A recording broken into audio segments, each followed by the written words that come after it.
Miq, gjykata kushtetuese ka vendosur pas ditën e sotme që të shtyjë për ditën e njëjtë në datë 4 dhjetor vendimin nëse do ta kalojë për shqyrtim në seancë plenare çështjen e dërguar nga kryeministria të pezullimit të Belinda Ballukut. Në këtë seancë do të vendosen nëse do pezullohet pezullimi apo do të lihet në fuqi deri në vendimin e final pra të themelit të gjykatës kushtetuese. Pra çështja sot nuk ka dalë në një përfundim. Gjithashtu ditën e sotme kishim edhe Erion Veliajn në seancë paraprake në gjykatën e posaçme kundër krimit të organizuar dhe korrupsionit, i cili ka folur, por edhe atu është shtyr seanca me kërkesë të kryetarit të bashkisë Erion Veliajn për të njohur me aktet e dosjes. Gjithashtu kemi pas zhvillime të bujshme edhe nga Brukseli, ku është arrestuar ish shefja politikës së jashtme të Bashkimit Evropian dhe zëvendës presidente e Komisionit Evropian, Federica Mogherini, e cila ishte drejtuese e Kolegjit të Europës, pak ditë më parë ishte edhe në Shqipëri, ku u hap pra kolegji. Për të gjitha këto çështje, por edhe të tjera do të flasim me avokatin Alban Duraj, mikun e emisionit ton. Avokat, përshëndetje dhe faleminderit shumë. Ju falenderoj shumë për ftesën dhe ju përshëndes. Faleminderit. Avokat, çfarë mendoni për vendimin e gjykatës kushtetuese? Duket se presion, mund ta themi, ka pasur qysh në faktin që nuk arriti kolegji i gjyqtarëve të vendosë për ta kaluar apo jo çështjen dhe e morin dorë siç është procedura dhe ju e dini më mirë që do ta sqaroni, e morën të gjithë gjyqtarët për të vendosur? Atëherë jemi në një situatë të vështirë për gjyqësorin, sidomos për gjykatën kushtetuese, e cila ndihet në një presion të hapur nga ekzekutivi dhe konkretisht nga kryeministri Rama, i cili edhe publikisht në komunikimin e tij publik, qoftë me foto, me fjalë të urta apo edhe me reagim ndaj komunikimit të zotit Berisha apo ndaj statusit të tij, ai është kundërpërgjigjur me një status, e ka shprehur në mënyrë të vazhdueshme që është pra e ka pohuar më në fund që ai është palë në këtë proces dhe si palë nuk lejon ndërhyrjen e prokurorit tek ekzekutivi apo tek një pushtet tjetër. Ndërkohë që ishte vetë zoti Rama i cili përpara 3 muajve, pra me njërë pas zgjedhjeve të përgjithshme, ai ndërmori një tur duke filluar nga Bashkia e Vlorës, ku bënte mbledhje me drejtorët e bashkisë, me anëtarët e Këshillit Bashkiak, me kryetarin e bashkisë, detyroi kryetarin e bashkisë Vlorë të jepte dorëheqjen. Shkoi pasaj i kërkoi gjithë drejtorëve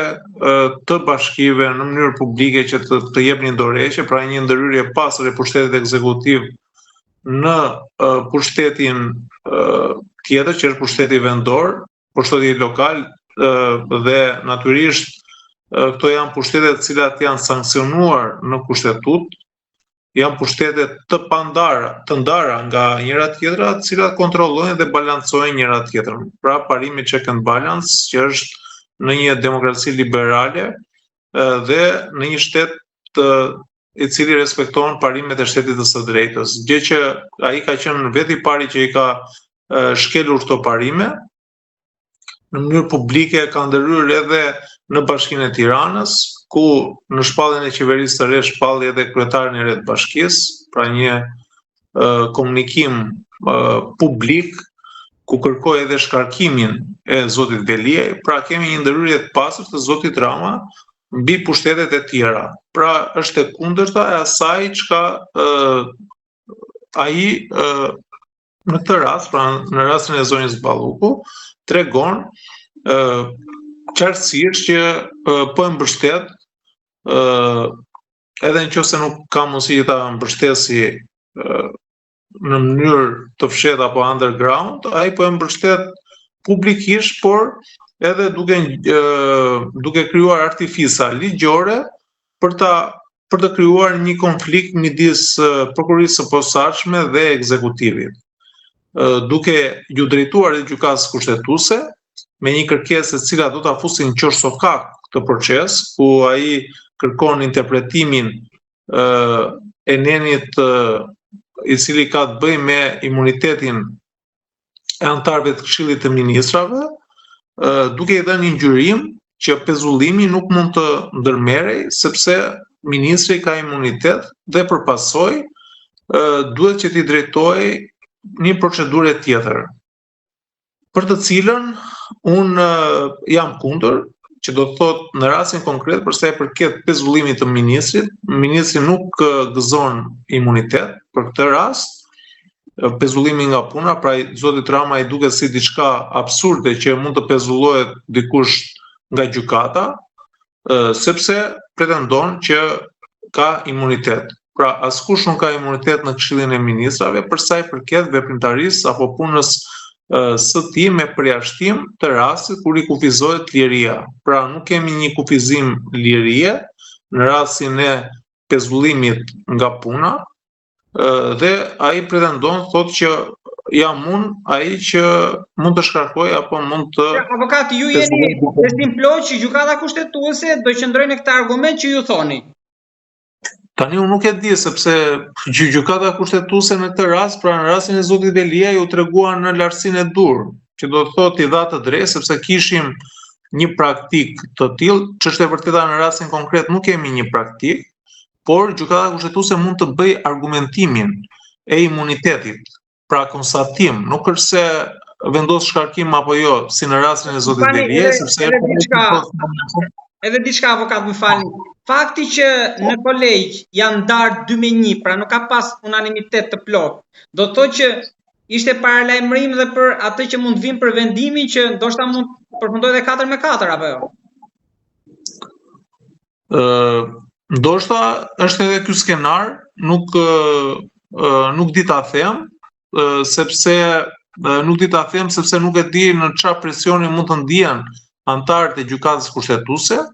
të cilët kanë marrë një mesazh publik nga kryeministri. Pra nuk e di në çfarë pozite ndodhen ata për të ndërmarrë apo për të ushtruar detyrën, sepse ju thoni që kryeministri në mënyrë figurative ka hyrë brenda gjykatës me mesazhet që ka çuar. Po, patjetër me ato mesazhe, qoftë me mesazhet e trupit që do të thotë priti zonjën Balluku, me njoftoi mediat, ndeni takim shtator, mori ish ministrin Manja, dhe le të themi ai ka bërë një mbrojtje publike zonjës Balluku, pra do ta bëj mbrojtjen publike, por e ka bërë edhe ligjore duke ndjekur të rrugë, që do të thotë duke shkuar dhe duke kërkuar interpretimin, sepse për sa i përket masës së pezullimit, ai nuk mund ta ndërmarrë, pra nuk është mundësia ligjore dhe kushtetuese që të shkosh në gjykatën kushtetuese dhe të kërkosh pezullimin e një vendimi gjykate. Pra është e pamundur ligjërisht, ndërsa për sa i përket imunitetit ha diskutim, pavarësisht se unë mendim që mund ta ndërmarrë gjykata pezullimin nga detyra, nuk kemi në shkaqet e mospezullimit, sepse edhe kushtetuta e ka përcaktuar qartësisht që nuk mund të pezullohet nga detyra vetëm ata të cilët janë zgjedhur nga populli. Pra vetëm në këto raste bën përjashtim, ndërsa pezullimet për sa i përket funksioneve të tjera, patjetër që mund të pezullohet. Mund të pezullohet edhe vetë zoti Rama. Pra edhe zoti Rama është në gjykata mund ta pezullojë edhe kryeministrin. Nëse hapet me këtë vendim, pra nëse vendimi shkon në favor të gjykatës,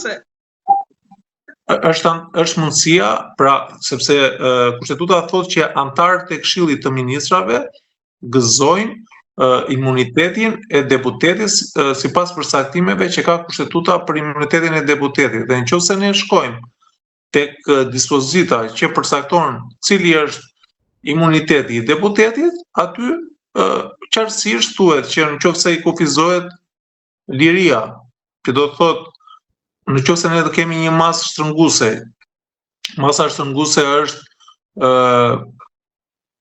edhe kjo masë është dhënë për zonjën Balluku, pra mund të quhet masë shtrënguese, dalja e shtetit. Pra dalja e shtetit është një masë shtrënguese dhe në këtë rast Berisha para 2 vitesh. Po. Edhe unë jam i mendimit që këtu ka gabuar prokuroria dhe gjykata, sepse për të marrë të vendimmarrje duhet i drejtoj Këshillit të Imunitetit. Pra duhet i drejtoj kuvendit në mënyrë që ta merrte. Pra unë vetëm këtu nuk jam dakord me vendimin e gjykatës, për sa i përket masës shtrënguese, ndërsa për sa i përket pezullimit nga detyra, tu nuk kemi ndonjë kufizim lirie, sepse nuk është në ato përcaktimet e kufizimit të lirisë që bën qoftë kushtetuta, por edhe kodi i procedurës penale. Dhe ligji penal te kushtetuta e ka sanksionuar qartësisht që nuk pezullohen nga detyra vetëm të zgjedhurit me votë, ose të zgjedhurit lokal ose deputetët. Pra vetëm ta nuk pezullohen nga detyra. Ndërsa fakti që e ka sanksionuar cilët nuk pezullohen, gjithë detyrat e tjera apo funksionet e tjera, të gjitha janë të pezullueshme nga detyra. Dhe zoti Rama është e vërtetë se ka shqetësim sepse thotë që ta nesër mund të vinë mund të pezullojnë kryeministrin. Pra është një shqetësim real dhe natyrisht që nëse do të futemi në këtë analizë, patjetër që ai ndoshta ka dhe frikën e vet që mund të jetë një opsion në të ardhmen, dhe një mundësi tjetër është që edhe zonja Balluku mund të ta ketë shtrënguar për shkak edhe të marrëdhënies së ngushtë që ata kanë pasur me njëri tjetrin, sepse zonja Balluku ka qenë benjamine e zotit Rama, që do të thotë ajo ka qenë një varëse e cila ka zbatuar në mënyrë të përpik direktivat, urdhërimet, urdhëresat që ka dhënë, dhe kjo pa shumë mirë te komunikimet që dolën në media për sa i përket mesazheve. Pra ajo zbatonte kryekput si të gjithë varësit e tjerë që ka pasur zoti Rama, po aty ne pam dhe i lexuam të gjitha mesazhet, mënyra se si ajo jepte urdhrat edhe varësve të vet, duke i udhëzuar se çfarë duhet të bënin, çfarë duhet të hapnin, duke u shprehur ndonjëherë edhe me pak kënaqësi apo presionin që kishte me mesazhe nga dikush të cilin ajo e quante K. Ose shpeshherë e quante palloshi gjatë. Pra, nëse është zoti Rama apo jo këtu, kjo është detyra e prokurorisë së posaçme për ta hetuar çështjen. Pra ju thonë që prokuroria duhet ta gjejë kush është palloshi. Patjetër prokurorisë lind detyra, po me sa duket prokuroria e ka mbyllur këtë si procedim, që do të thotë ajo ka nxituar që të bëj komunikimin e akuzave dhe akuzat i ka lënë shkelje e pavarësisë në tendra ose ankande publike, që do të thotë kjo është një vepër e lehtë, relativisht e lehtë, 1 deri në 5 vite, dhe këtu ka të drejtë zonja Balluku që thotë po unë jam me një vepër e cila nuk rrezikon, akuzat më janë komunikuar, dhe pse më merret mua kjo mas sigurimi në momentin që është komunikuar akuza dhe unë nuk kam mundësi që të ndryshoj dëshmitar, të tjetërsoj provat dhe kështu me radhë, por por kjo kërkesë është për raste të tjera, pra ka 16 kallëzim të cilat janë regjistruar në ngarkim të zonjës Balluku, dhe në këtë rast prokuroria ka parë të udhës këtë rrugë. Një variant i tretë që unë ndoshta nuk dua ta besoj, por ndoshta është një mbrojtje publike që zoti Rama mund t'i bëj fillimisht, pra është një strategji që ai ka ndjekur edhe me zotin Veliaj, që do të thotë ai filloi me protesta përpara Spakut, filloi me një miting në sheshin Skënderbej, duke goditur Spakun, dhe thua me radhë, pra ndoshta është një strategji dhe në fund fare thotë zonjës Balluku, shikoj nuk kam çfarë të bëj sepse opinioni publik, sondazhet dalin që unë kam jam kotuar dobët në pikë, dhe pastaj mund t'i japi dorën, mund ta lëri në punën e vet siç ka bërë me shumicën nga punëtorët e vet. Po nëse gjykata kushtetuese e rrezon gjykatën e posaçme për masën e pezullimit, edhe Balluku rikthehet në detyrë, a mendoni që mund t'i lindte drejta Spakut, bën një tjetër kërkesë për një masë më të fortë se pezullimi dhe gjykata mund ta miratoj? Tani, nëse gjykata kushtetuese vendos që të rrëzojë pezullimin, do të thotë që ajo mund ta konstatojë pezullimin si një masë e cila mund të ketë cënuar të drejtat kushtetuese lidhur me imunitetin. Dhe gjykata kur jep vendimin vetëm thjesht e konstaton dhe argumenton që jemi në kushtet e imunitetit Dhe SPAK-u mund të thotë që duhet I drejtohet Këshillit të Ministrave në rastin konkret, pra është një interpretim që do t'i bëj dispozitës, mos gaboj në 130, nuk jam shumë I qartë. Fjalën këtu avokat që duke qenë se gjykata, pra SPAK-u mund të thotë që gjykata kushtetuese rrezoi pezullimin, atëherë mua më lindë drejta të kërkoj një mas tjetër, arrest shtëpie për shembull, sepse rrezikon të prish provat me këtë argument siç ishte e para. Mund të jetë ky skenar? Gjykata kushtetuese vetëm thjesht do argumentoj, pra do konstaktoj mënyrën se si, procedurën se si mund të bëhet kjo, por që pezullimi mundet që të kërkohet. Pra do të thotë, gjykata kushtetuese do dali me argumentin dhe do thotë që shiko, ajo ministrja ka imunitetin e deputetit dhe që të shkosh të marrësh një mas pezullimi duhet të shkosh pranë Këshillit të Ministrave. Pra nuk e di argumentin e gjykatës, meqense Këshilli I Ministrave është organi I cili e propozon, por nuk kemi një organ konkret, sepse e propozon kryeministri, ku do t'ja marrë lejen, do t'ja marrë kryeministrit. Pra është le të themi një çështje për cilën gjykata vetëm do t'japi argumenta ose do të konstatojë. Dhe nëse argumenton që do shkojë përpara kryeministrit dhe do t'i marrë leje, atëherë SPAK-u do shkojë do ndjeki të njëjtën procedurë. Pra për të marrë pezullimin, argumenti tjetër, pra një mundësi tjetër është që gjykata kushtetuese mund të shprehet që shiko, ministri ka imunitetin e deputetit dhe nuk mund të vendoset pezullimi. Dhe mund të ndodhi kjo që thoni ju, pra është e mundshme që mund të ndodhi, por unë besoj që janë të gjitha opsionet e hapura, që çfarë mund të vendosi, por unë në gjykimin tim jam I mendimit që gjykata kushtetuese do ta quajë të drejtë pezullimin që ka marrë për lidhur me ministrën Balluku. Pra të gjitha çdo gjë mund ndodhi, nuk ka gjë që nuk ndodh, edhe kur ka një vendim I cili mund të jetë I padrejtë, patjetër që do të gjetet një argument ligjor, pra do veshi gjykata do veshi nuanca ligjore për cilën do edhe një vendimarrje për cilën unë e quaj të gabuar, por në rastin konkret unë kam shumë shpresë që gjykata kushtetuese nuk do të shpreh, pra do të japi të drejtë gjykatës dhe prokurorit, ndërsa për sa I përket masës së ndalimit për të lëvizur jashtë shtetit dhe bllokimi I pasaportës, këtu ne jemi përpara një procedure të gabuar nga ana e organit të akuzës. Pra organi I akuzës duhet të shkonte një herë në kuvend, siç kemi pasur rastin e zotit Tahiri, kemi pasur raste të tjera,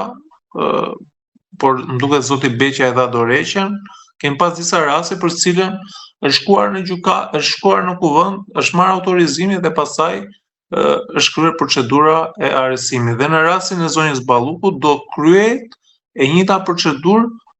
për të cilën është kryer edhe në raste të tjera,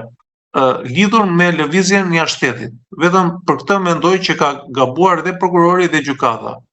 Dhe këtë besoj gjykata duhet ta zgjidhë, gjykata kushtetuese. Megjithatë, jemi në pritje se çfarë do të ndodhi, mund të jetë edhe kjo që të dalin të barabartë. Kjo versioni më I keq sepse do mbesim pa precedent.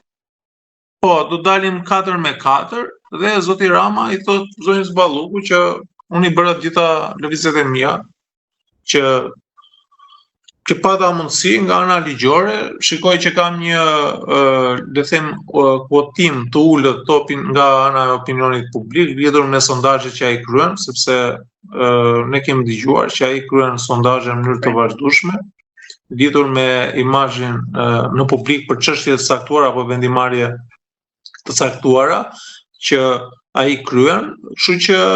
nuk e di se çfarë do të ndodhi, por është një situatë për cilën gjykata duhet dali me një vendim që të qartësojë dhe të argumentojë imunitetin dhe rastin konkret, por edhe nëse nuk del, është thjesht le të themi një vendimarrje e cila do t'i kënaqë të gjitha palët. Avokat, nga një problem tek tjetri, tani sot ishte Velia që ishte para gjykatës dhe seanca u shty, pasi kërkoi kohë për njohjen me aktet përpara se të vendoset për të shtuar apo jo çështja pra në gjykim në themel. Akuzoi se është mbajtur me padrejtë, të shfutur në kafaz, është denigruar e të tjera, por si mendoni që do shkojë çështja e tij tani në vijim? Tani përsa i përket të drejtës që ka çdo palë e proceduar apo çdo i pandehur, qoftë edhe një person i cili është në hetim, të drejtat procedurale penale janë të drejtat të cilat janë garantuar qoftë nga kushtetuta, nga konventa që është akoma më lart në hierarkinë e normave ligjore të Republikës së Shqipërisë, nga ligji i posaçëm që është Kodit të Procedurës Penale dhe jepet mundësi brenda një afati të arsyeshëm në raport me materialet, me provat që të njihet. Si mund të jetë ai me gjitha të stok? Apo ndoshta i lejohet të futur në laptop për t'i lexuara? Si mund bëhet kjo? Kjo është një detyrë e cila është e prokurorisë dhe e gjykatës se duhet të krijojë të gjitha mundësitë ligjore në mënyrë që ai ta ketë të drejtë. Pra nuk mund të kufizohet. Ka pasur shumë raste, pra ne kemi parë rastin e zotit Beqa, i cili nuk ka pasur mundësi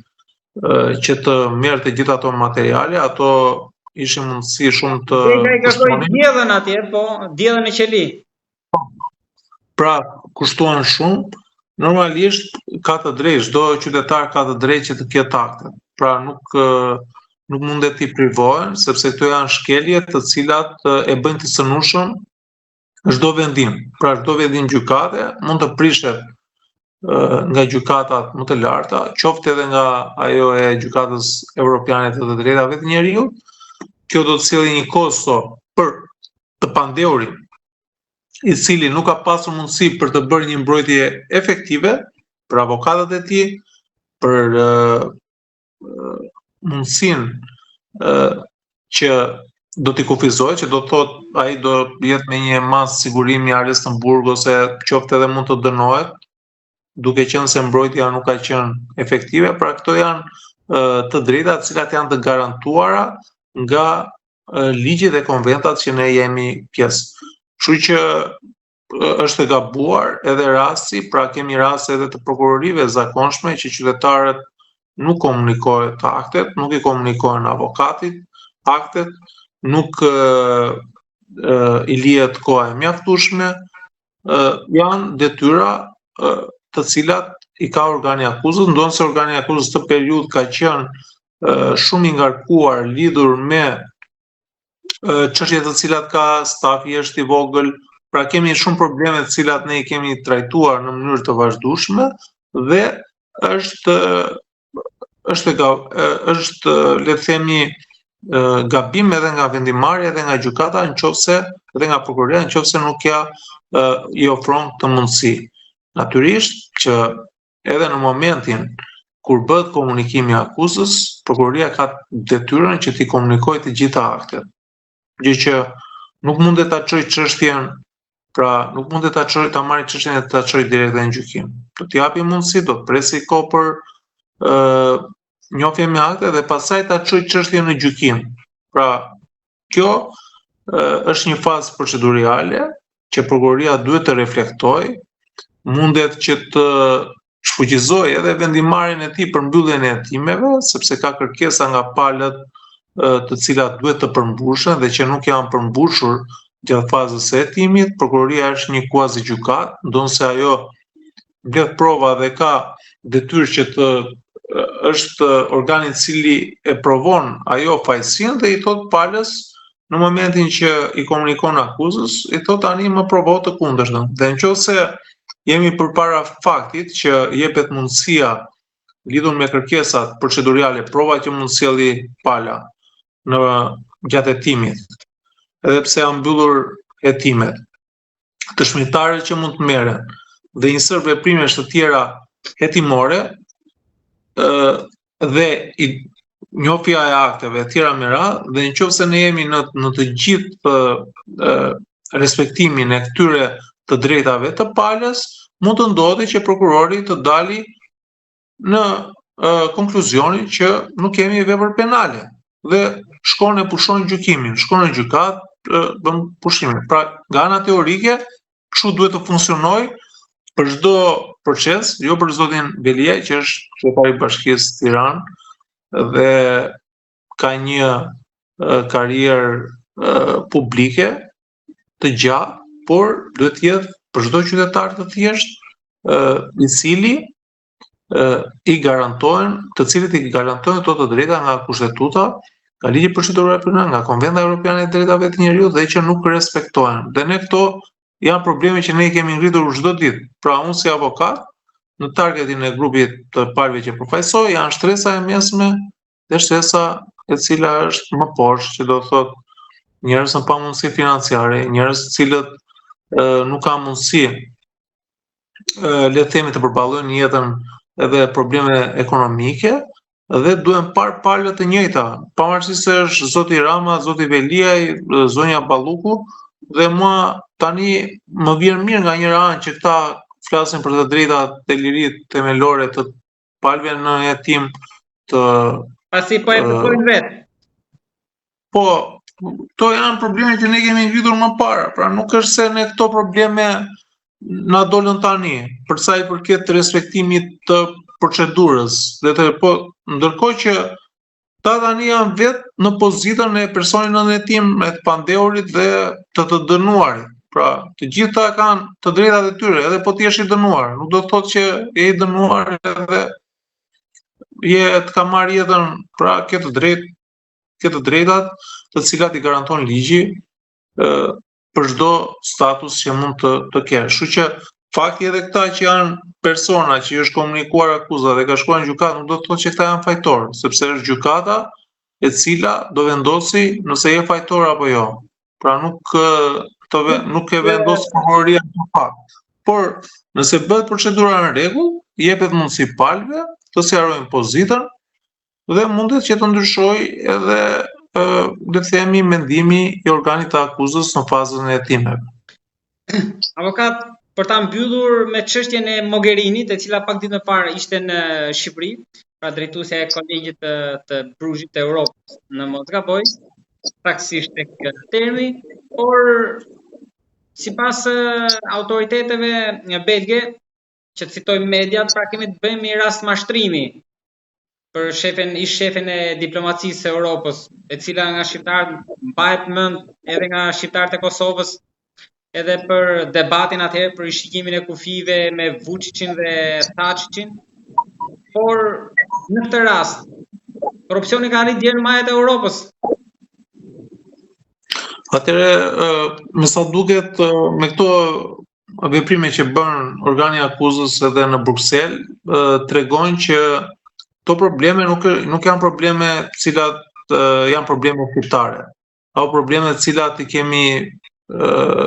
bërë shqiptarët. Pra, këto janë probleme globale të cilat ndodhin në çdo vend të botës, edhe në vende të cilat janë pra në struktura të cilat janë të nivelit më të lartë të institucioneve, që do të thotë Bashkimi Evropian është një organizëm i lartë, ndërkombëtar, i cili qeverisë Europën, ndërmerr politikat europiane, politikat globale, kryen të gjitha ato proceset për integrimin e vendeve jo antar që janë pjesë të kontinentit evropian. Pra ka një rëndësi shumë të madhe dhe fakti që këto ndodhin në këtë vend, pra në këto institucione, tregon që kjo sëmundje është një sëmundje globale. Pra nuk përjashtohet mundësia që të ndodhi edhe në këto vende. Edhe në Ukrainë kishim shefin e kabinetit të presidentit Zelenski, i cili ishte përfshirë në një aferë korruptive. Dhe kjo është për të ardhur keq, që edhe në kohë lufte, pra aty kur ne mendojmë që në kohë lufte njerëzit solidarizohen me njëri tjetrin, ndihmojnë dhe tjera me radhë, aty e kanë mendjen për të vjedhur edhe për të bërë para, ndërkohë që aty ka besuar populli dhe qytetarët. Kështu që edhe në rastin e zonjës Mogherini më vjen shumë mirë që prokuroria ka reaguar dhe tregon pra edhe rasti Mogherini mund të jetë një shembull për zotin Rama, që edhe aty po të jetë edhe ata thonë hajde të shkojmë gjykatë evropiane e drejtave të njerëzit apo një gjykatë tjetër, po ajo është evropiane, për të bërë një interpretim të arrestimit nëse ka shkelur parimin e ekstraterritorialitetit apo kemi ndonjë çështje tjera me radhë. Pra janë të ndara pushtetet, pushteti gjyqësor, prokuroria, gjykata. Natyrisht që ne duam që mos ketë ndërhyrje dhe të dominoj ndonjë nga pushtetet, por në momentin që të gjitha pushtetet e bëjnë detyrën në rregull, funksionojnë, zgjedhin njerëz të përgjegjshëm në punën e tyre, në stafin e tyre dhe mbi të gjitha njerëz cilët janë patriot, që janë zyrtarë cilët e bëjnë punën me profesionalizëm, me dinjitet dhe janë të pa kompromis në luftën ndaj fenomeneve negative, atëherë ne do të kemi një zhvillim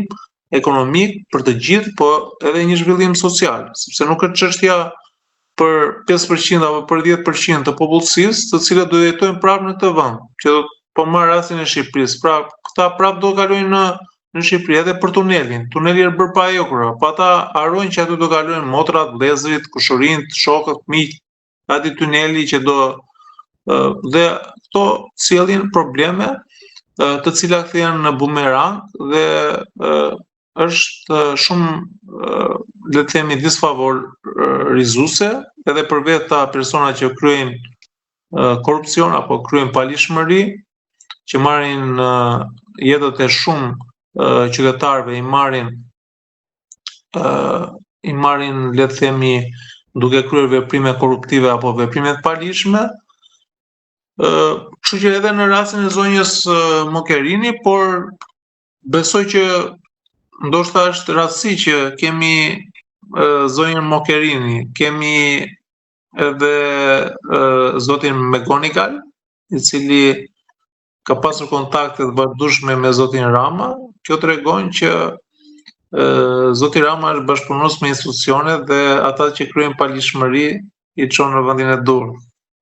Po e mbyllim me këtë avokat në pritje të zhvillimeve të tjera. Unë të falenderoj shumë për bisedën, për analizën dhe çështjet që trajtuam pra të gjykatës kushtetuese të Veliet por dhe të Mogherinit. Shumë faleminderit. Faleminderit, është kënaqësi dhe